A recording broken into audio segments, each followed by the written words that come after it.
Welcome to another episode of Real Talk with myself, Matt, and my friend Sarah. How you doing? I'm good. Yeah? Yeah, it's That's been a good. good day. SGDQ is on, so I've been busy. That's true. Just watching my face off. That's fair. Yeah, I was so, well, we talked about this before. I was so Yeah. disappointed I missed the Doom speedrun last night. There's VODs. You're good. Yeah, that's true. And I'll have to watch it because I was super excited for it. And Yep. I set my timer and then put my phone down and forgot all about it. So You were playing games. I was. I totally forgot. So anyway, That's okay. That's It'll be okay. next. I'm sure it'll be back. Yeah, absolutely. Absolutely. It'll be good. And I'm sure they'll find faster ways to do it. It just Oh yeah, blows my every mind. year they seem to get faster. I don't know It's how. true. I did catch the tail end of the Majora's Mask run, though. Yeah, that was a crazy run. That was way really different cool. than the N64 one, so it was cool. Yeah. Oh, yeah. No, they had some really neat stuff, and yeah, it was good. It's worth checking out for sure. It's good costumes for Doctors Without Borders. Yeah, or no, whatever, I am so- happy to throw money at them. Right? Take all of my monies. No, it's good. But tonight, actually, we do want to talk a little more about gaming addiction. Yep. A few weeks ago, you kind of shared a little bit of your story Yeah. and your experience, especially with your son, and just how you're trying to figure Yeah, that and how all I out, deal, and- kind of. Yeah, absolutely. And so tonight, I wanted to spend a few minutes kind of sharing a little bit of my background and my story. Yep. I just did the math. I've been gaming for 31 years. Yep. Which makes me old. But Well, it's in old. gaming world, maybe a tiny Ancient, bit. Tiny. ancient. But so I mean, I've seen some things, You could say that. which is good. But it's interesting because there have been times in my life where gaming has probably become more of a coping mechanism than it really should have. Yeah. I started gaming when I was 4 years old. The Sega Master System, which I've talked about Yeah, before. you were the Sega kid. So I was the Sega kid, just for the Master. After that, I went Nintendo. That's true. But it was all my parents, so I blame them That's entirely. That was good. But there were a few times in my life, specifically, where we were going through stuff as a family, and my out was games. Mm-hmm. It was. I remember still like 8 years old. Our 486 Packard Bell and Doom. Doom 1 with the 3 floppy disk install. It was Mm-hmm. awesome. And I literally spent, like, from the moment I got home from school to the moment I went to bed, just playing Doom, because it was easier than dealing Oh, I with know life, the feel. Yeah, right? no, you're not alone. No, absolutely. And I'm sure there are other people that can relate to that. And it's interesting. I've been doing a lot of studying, kind of in preparation for tonight, but more actually in our next talk on addiction. We're going to kind of highlight some things that are out there right now that Yeah. some Changes have happened some recently, changes have too. happened really good, and we want to kind of highlight that a little bit. But as I was kind of doing some research, I was reading into some of the signs and signals Yeah. and things to kind of be aware of. And one of the biggest ones in my life was that it took precedent over everything else. Mm-hmm. And I can think of 3 times in my life where this has happened, where I allowed video games to kind of be all consuming. Right. In my life. And once was, again, I was like 8 years old. Once I was about 12. And then it was actually after I was married, I ran into a Ooh. time with that where just some stuff, not in our marriage, but just around us Yep. was happening. Some really rough things were happening around us, and I found myself retreating into Yep. that. And for you guys that are watching, I think you can probably relate. Some of you can probably relate to this. This idea that, like, the only time you find peace, the only time you find just kind of like you could take a deep breath is when you're in the middle of a game with your headphones on and the world disappears. Yep.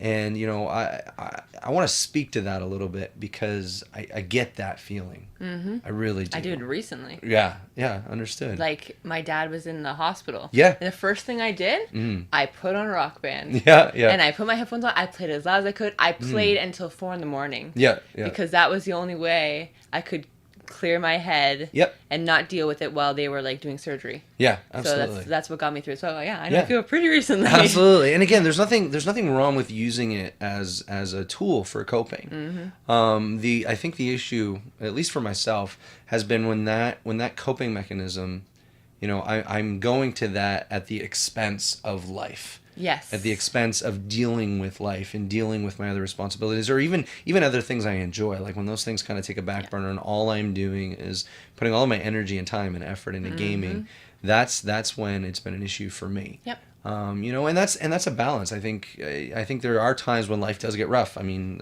I don't think anybody would argue that. Nope. If you do, you should write a book. Yeah, because please, you've tell me. apparently found the secret to life. But for most of us, I don't think we'd argue that there are times in our life where things get rough, and it's okay to use gaming as a coping mechanism, but it can't be your only one. Right. You for sure. still need to talk things out. You still need to process things, and you still need to deal with the issues. And Yeah. hiding in our games as easy as it can be sometimes. And honestly, there have been days where getting caught up in a good RPG is a lot better, or at least feels a lot better on the surface than dealing and facing some of these issues. Well, sometimes even just like playing games with friends and Yeah. talking with them through it. Absolutely. That's also a great way to. Well, and I would cope, agree. too. I would say, like, you know, that's what I would say. You know, it's okay to use it as a coping mechanism, but allow people in. Yeah, for sure. Because I think that's one of those things that at least a lot of the research I've been reading on, and we're gonna again touch a lot more on this in our next episode when we talk about addiction.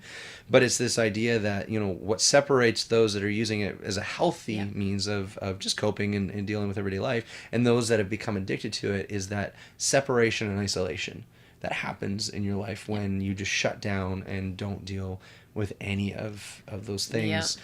And so, yeah, I think I would agree. I think it can be a great coping mechanism. I mean, man, how many nights my best friend Dame and I have sat and talked through hard life issues while playing, you know, the latest season of Diablo, or, I mean, even kicking it old school when we used to play Halo or any of those games, right? Yep. Like, that was just the medium for the conversation to take place. And that's a good thing. You know, but the flip side of that is when we start to isolate ourselves, when we start to shut down, when we start to push the world away, and I speak from experience in this, that's when we've got to reach out. And you know, as hard as people want to reach into your life, it won't do anything unless you reach back. Yeah, Right? I've had learned that lesson. Right? Absolutely. You know, like, unless you're willing to acknowledge where you're at and move forward, you just can't. And you know, as someone who has struggled with this, like, it's very easy to get wrapped up into it, and it ends up being your only source of relief. So then you just get more and more absorbed. Yes, exactly. You know, and if you find yourself in a place like that, I would encourage you to reach out. There are so many great programs online. I'll link to a couple in the description of this video. But you need to know you're not alone. You may feel like it. You may feel like the world is falling apart around you, and I get that. But you're not alone. You know, there are great resources out there. There are great people that want to connect and help you through whatever the situation is. And so I would encourage you, you know, step up and reach out, because there are people that want to help you with that. I know for myself, it hadn't been for my friends who reached in, and then I finally just took the breath and reached back to them. Man, I don't know where I'd be. And I'm thankful for those people in my life, and I'm thankful for the different resources that were available. And the great thing is, even though we are just kind of now acknowledging, like, on a world health level, that there is this issue. Yeah, exactly. Thankfully, there are great companies and groups that are way ahead of the curve on this. And are willing to help and have already put things in place. And so, you know, if you find yourself in a place of going, man, like, I feel like gaming is all I have right now, man, reach out, because there are people that absolutely want to help you. So that's all I have for tonight. It's kind of a shorter episode, but hey, no, it's good. I mean, we need to be open. I think it's the only way you can move forward in life is if you're willing to look at your life and acknowledge, and then work towards progressing. Share too, because getting it out there definitely, like, just spread the conversation. Somebody else is having my problem. Yeah. If they can get through it, maybe I can get through it, kind of thing. Is what I always cling to. So. No, it's true. Absolutely. So, guys, thank you so much for watching this episode of Real Talk. Like I say, I'll link all that stuff in the description below, and we look forward to connecting with you guys next week.